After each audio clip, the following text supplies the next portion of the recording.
The Lost Mermaid-Chapter 9. Dad pushed himself from the dinner table, content and full.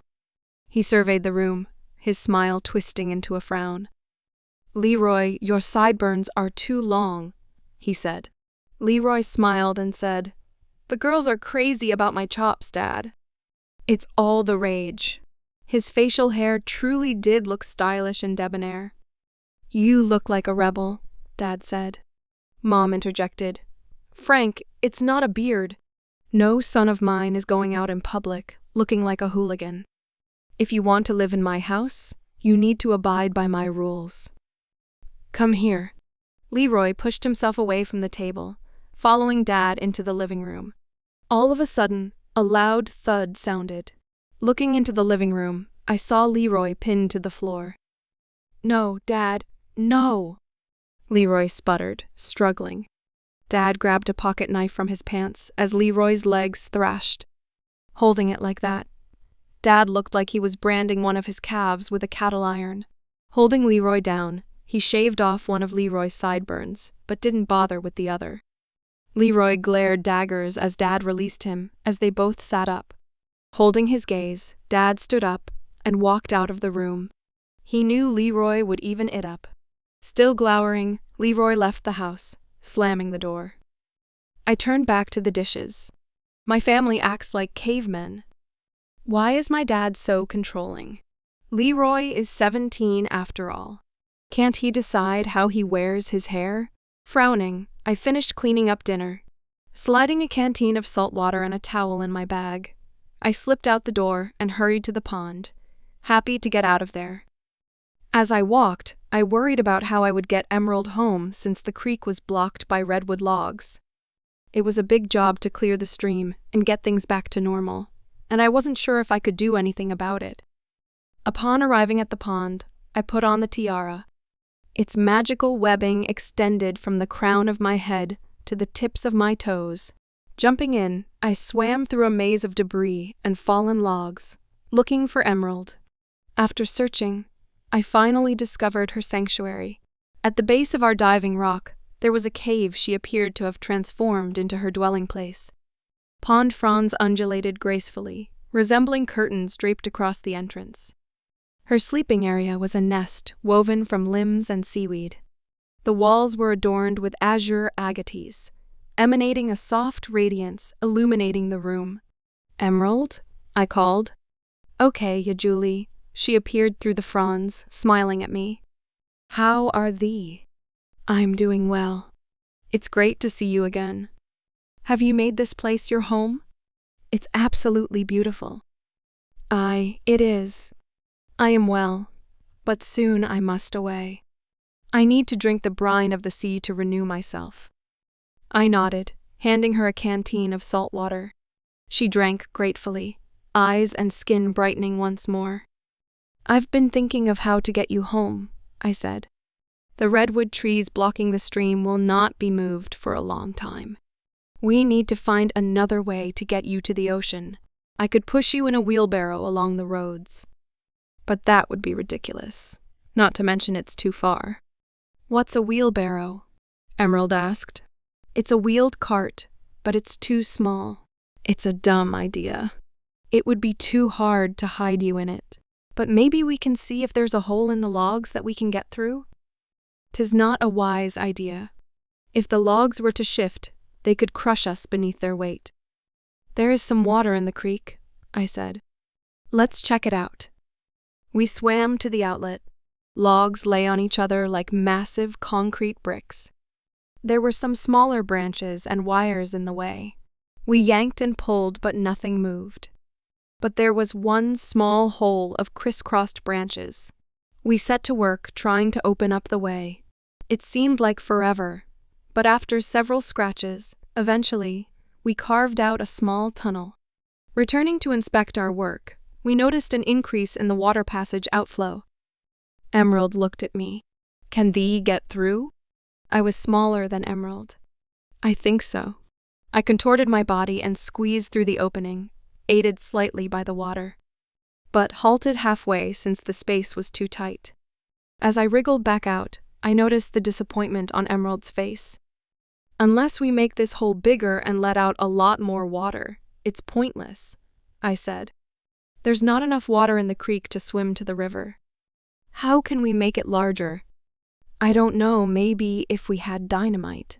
What is that? It's an explosive that breaks things. Her eyes widened in shock. Oh my.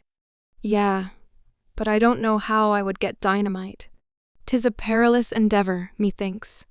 I nodded in agreement as we swam back to her nesting area, exhausted. Emerald, how did you get here anyway? I asked as I sank gratefully to the ground to rest. She sat beside me.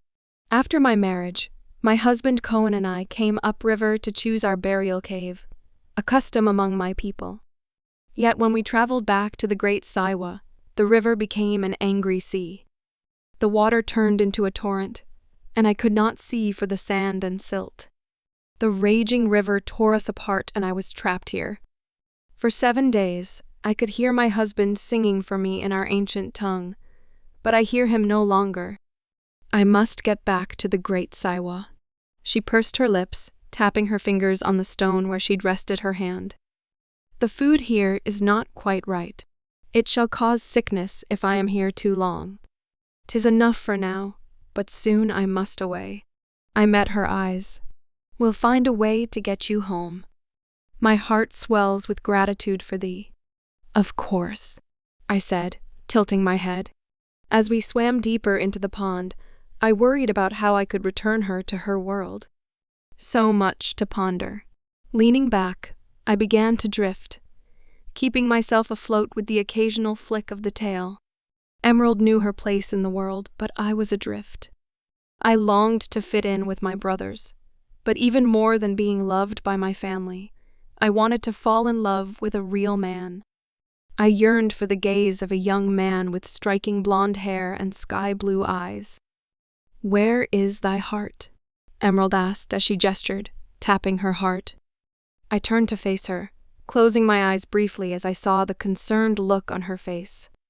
I didn't want to tell her what I was thinking, but after a gentle nudge from her tail, I caved. I don't have what you have. Your husband loves you. Your pod, your togetherness with your people, I have none of that.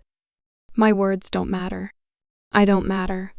I try to be patient and follow God, but no one notices me or knows I even exist. On top of that, I'm the only girl in my family of 7 precious sons. My dad doesn't even care about me. I paused, and I don't fit in. Hugging my arms to my chest, Emerald gently touched my shoulder. Thou art invisible? I guess so. I paused. I'm in love with a boy, Jason Jackson, but he doesn't even know me. Can I help him see thee? She asked. I'm not sure you can help me, but I appreciate the offer. She corkscrewed through the water tile she was above me, distorted rays of sunlight haloing her silhouette where the light shone. Tell me. I sighed. You have your togetherness. They care about you there, right? I almost didn't have to ask. It was impossible to imagine anyone setting eyes on Emerald and not loving her. Aye, she said, her smile turning bittersweet. Of course, my family quarrels from time to time. But we love one another. Cohen, my beloved, treasures me. I hope and pray he is yet alive. I let out a soft breath. I'm sorry. I shouldn't have asked. I didn't mean to remind you about... She placed a hand on my shoulder. 'Tis all right. For thy sorrows I am here. I hesitated, and she squeezed softly. Hither, speak on. I let it out in one breath. I have a crush on Jason Jackson, but like I said, he doesn't even know I exist. It was my 16th birthday recently. I wanted to have a party and invite guys and girls, but I didn't have the guts. I worried no one would come. With a kick of my tail, I twisted from my back onto my stomach, swimming beside Emerald. I was scared that if I had a party, my family would be obnoxious and annoy everyone. My dad and brothers are really mean to me.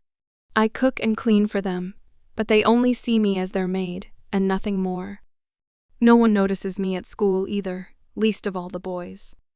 I wish I had whatever it takes to get a guy, but I can't figure it out. I see, said Emerald. I continued my rant. I've never fallen in love, I said. I'm not very lovable, I guess. There's nothing I want more than to be somebody special to someone.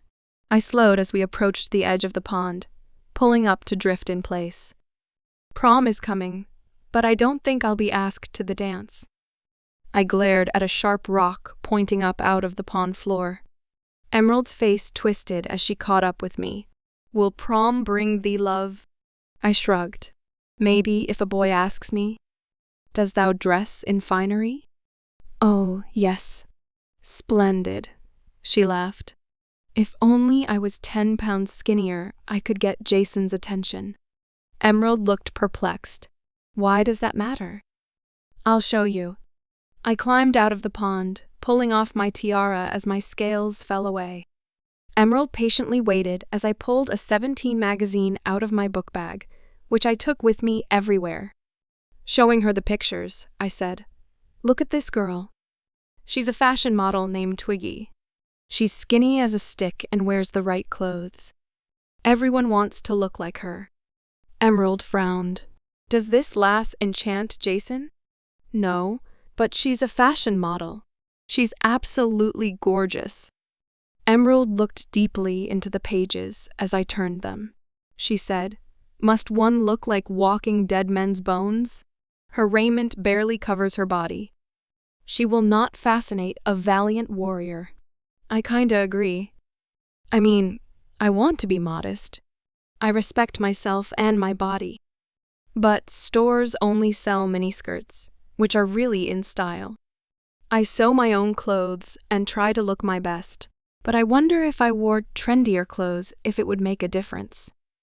Emerald took the magazine from my hands, gently placing it on the soft grass nearby.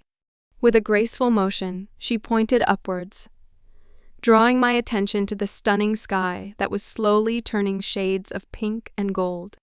Faint stars were beginning to emerge, twinkling and casting their shimmering reflection in the pond below. Doth thou not know the variety of Alwelda's creations? Hast thou not seen the works of the divine being in the heavens, the earth, and the great Siwa? The mother of skies created the world, and she created thee. Thou art not Twiggy. Thou art Julie. Alwelda designed thee for a unique purpose. I frowned. Trust me, in my world, Twiggy has what a guy wants. Thy world is foolish. These pages lie. They are filled with falsehoods. Thinkest that thou will find love if thou art so thin thou blowest away in the wind? This is not how thou shalt find thy beloved. Come back tomorrow. I shall teach thee how to court a merman, Emerald smiled. I'm sure human men are the same, she said. With a twinkle in her eye, she dove below.